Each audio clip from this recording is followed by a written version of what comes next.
There is a chance that whether it's later today, tomorrow, in a couple days, and it's going to take a couple days to settle on even down to the disagreements.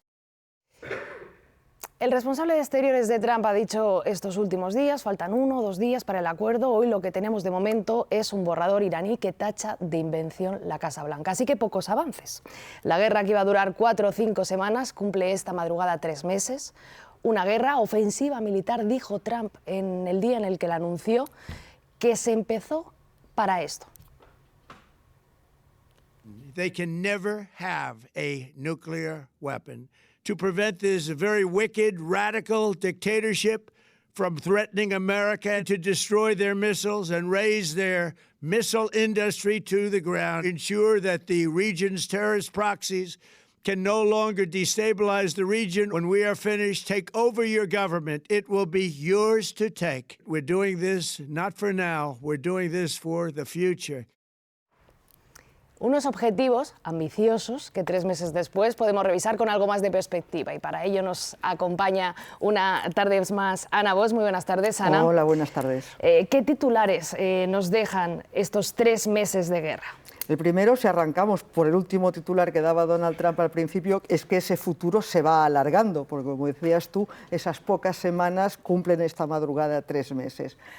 Un titular, Estados Unidos e Israel, porque no lo olvidemos, es una guerra de Estados Unidos e Israel, y en este caso Israel mató, asesinó a una parte importante de la cúpula del régimen iraní, a una 50 más o menos de altos cargos, entre ellos el líder supremo Ali Khamenei. Pero, y ese es el titular, 3 meses después el régimen no ha caído, no ha habido esa revuelta popular contra los ayatolás que invocaba Donald Trump. Otro titular, evidentemente, es, y lo hemos visto desde ayer, que ese alto el fuego que en teoría se anunció el 8 de abril es tan frágil como que no se cumple todos los días. Ayer los Estados Unidos volvieron a atacar el sur de Irán, dijeron que era por cuestiones defensivas y acusaron a Irán de estar plantando, de estar poniendo, de tener la intención de poner minas en el estrecho de Hormuz. El estrecho de Hormuz, ese es otro titular, está de facto bloqueado. Por ahí pasaba, antes de iniciarse esta guerra, una quinta parte, el 20%, tanto del petróleo como del gas licuado, y está prácticamente bloqueado, y consecuencia de eso, los estados árabes aliados de los Estados Unidos están sufriendo, por una parte económicamente, porque no pueden exportar ese petróleo y ese gas, y por otra parte están sufriendo también porque los ataca Irán, porque Irán no puede atacar a Estados Unidos, pero a los estados árabes aliados de Estados Unidos los tiene enfrente. Y por último, evidentemente, Estados Unidos ha logrado destruir muchas infraestructuras en Irán, y además ha castigado la economía iraní, que ya estaba maltrecha antes de que iniciaran la guerra.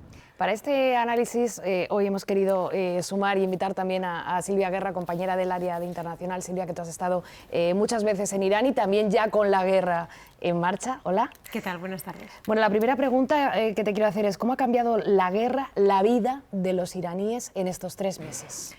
Bueno, no es igual cuando empezó la guerra, los primeros días, ¿no? El primer impacto sobre la población, que ahora, 3 meses después. Al principio había miedo, había incertidumbre, pero también, aunque parezca un poco perverso, había ilusión, porque se podía abrir una ventana de oportunidad para que algo cambiara en ese país. Y los críticos con el régimen, que no son pocos, pues pensaban que quizá la guerra traería esa parte buena.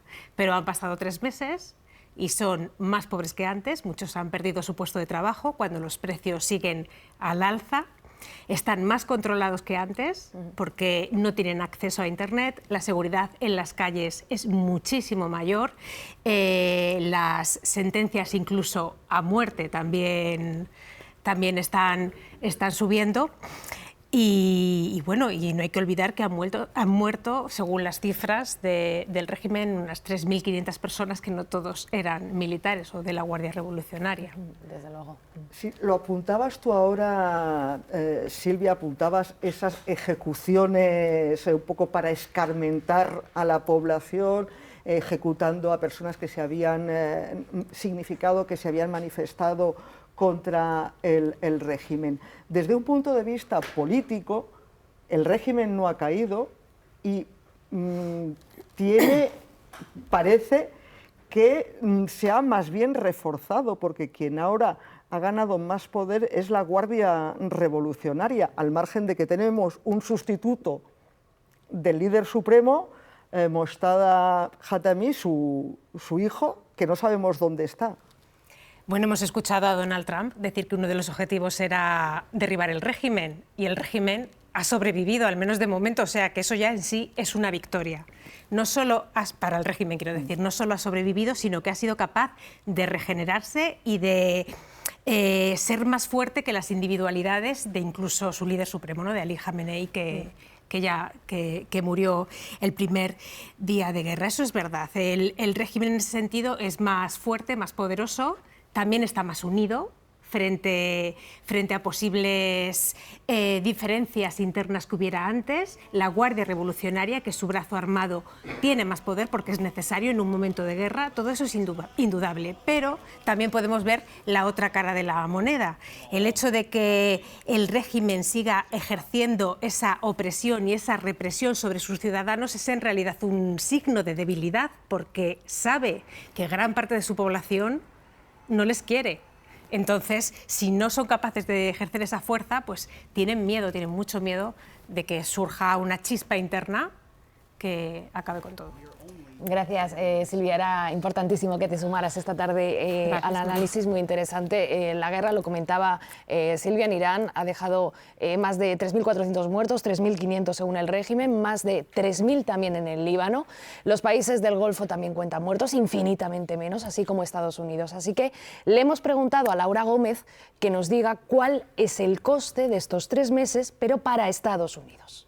Sí, a menos de 6 meses de las elecciones de medio mandato, los estadounidenses sufren de primera mano las consecuencias de la guerra contra Irán, lo que podría llevar a los republicanos a perder su mayoría en la Cámara de Representantes. Vamos a ver cuál ha sido el precio que ha pagado Washington en dólares y en personal militar por la guerra contra Irán, que comenzó hace ya 3 meses.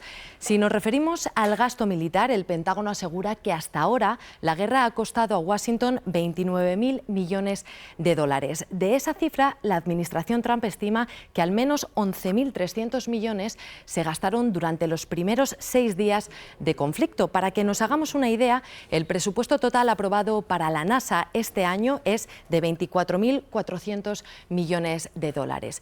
Pero la guerra contra Irán no solo ha supuesto un coste monetario para el Pentágono. En estos 3 meses han muerto 13 soldados estadounidenses y cientos han resultado heridos.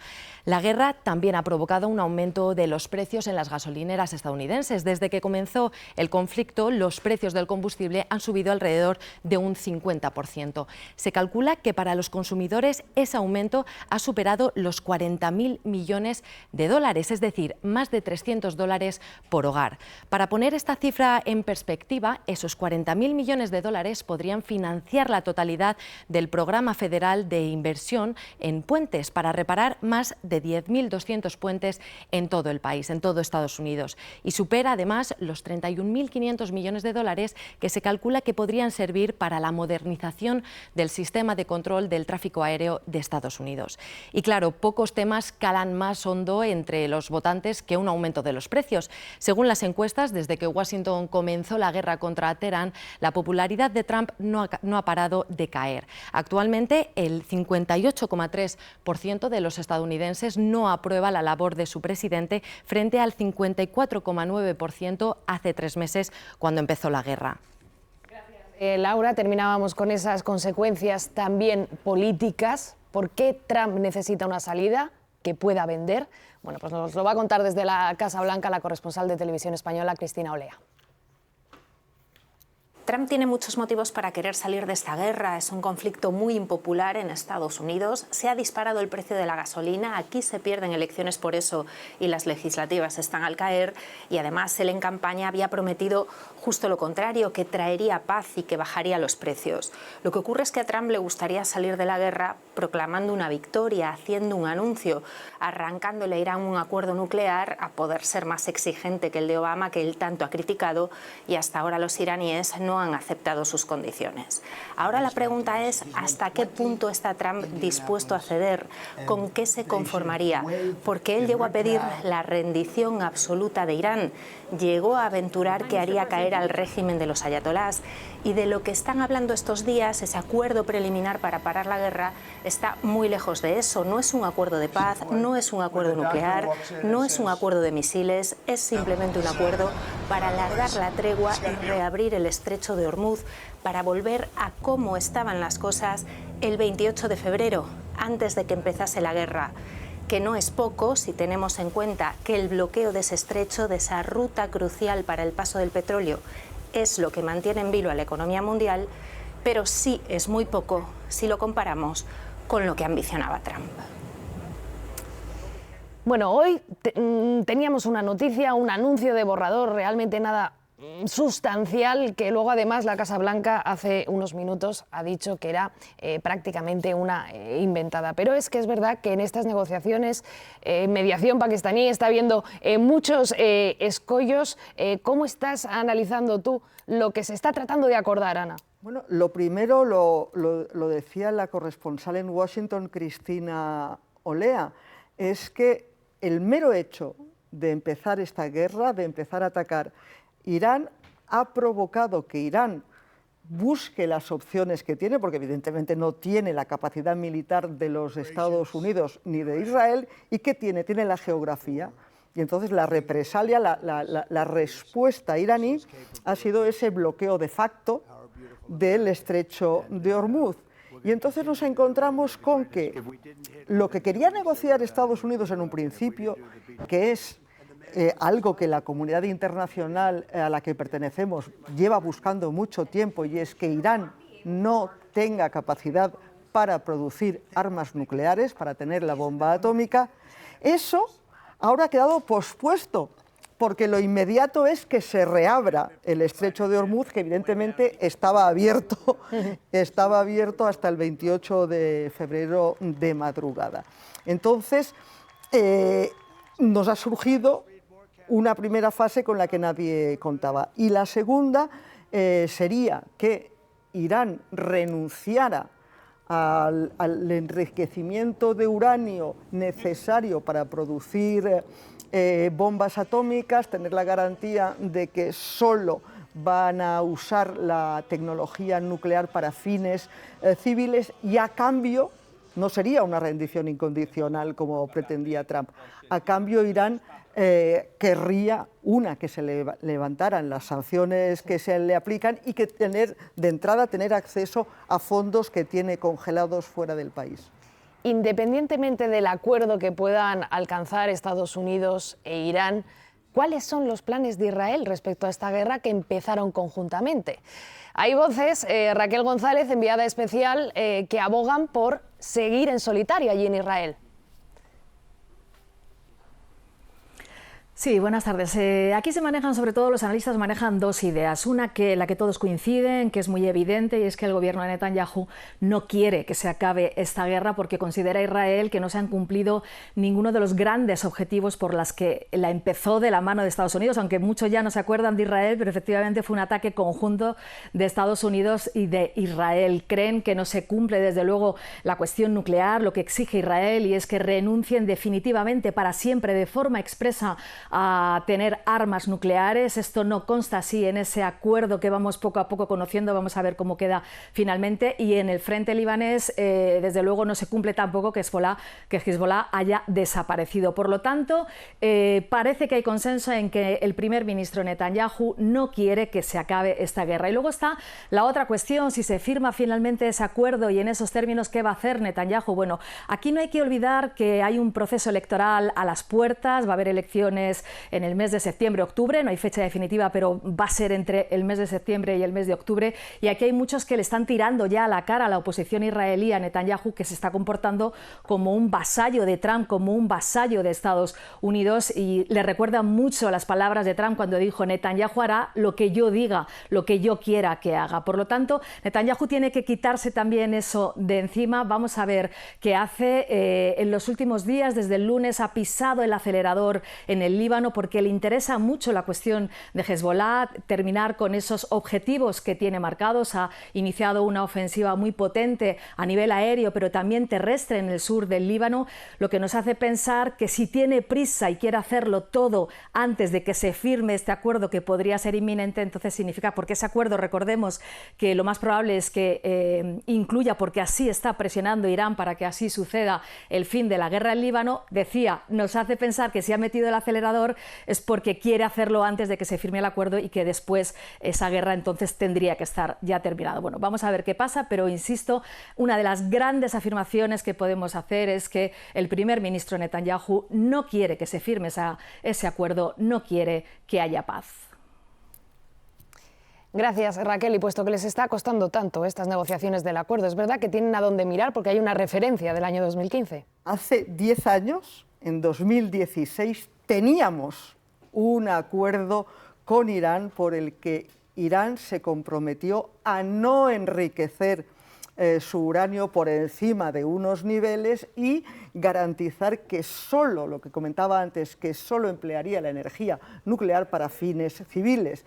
Además, aceptaba inspecciones de la ONU. Y hablo en primera del plural, digo teníamos, porque esa negociación se hizo a varias bandas. Estaban Francia, el Reino Unido, Alemania, la Unión Europea, como conjunto, los Estados Unidos, Rusia y China, y luego lo ratificó una resolución de la ONU. Ahora vemos que es Estados Unidos, Israel, tal como nos contaba Raquel González, y bueno, unos mediadores ahí, Qatar, Pakistán, y que no sabemos bien. Y una referencia importante, ese acuerdo que estaba vigente hace 10 años, ese acuerdo de 2015, se tardó casi 2 años en negociar, y en el tramo final estuvieron 18 días seguidos ahí puliendo y midiendo las palabras. ¿Qué pasa? Una, desde el primer momento, Netanyahu criticó ese acuerdo. Donald Trump, que todavía no había entrado oficialmente en política, estaba en precampaña electoral, lo criticó muchísimo, y en cuanto llegó a la Casa Blanca rompió el acuerdo por parte de los Estados Unidos, con lo cual el acuerdo quedó inválido. De todas maneras, el acuerdo era por 10 años y habría caducado a finales del año pasado. Claro. Y a que ahora, en vista de los acontecimientos recientes, también se suma para la negociación de ese futuro acuerdo esa enorme, gigante desconfianza que existe después de los ataques y esta guerra, 3 meses después. Gracias, Ana Bosch, un miércoles más. De nada.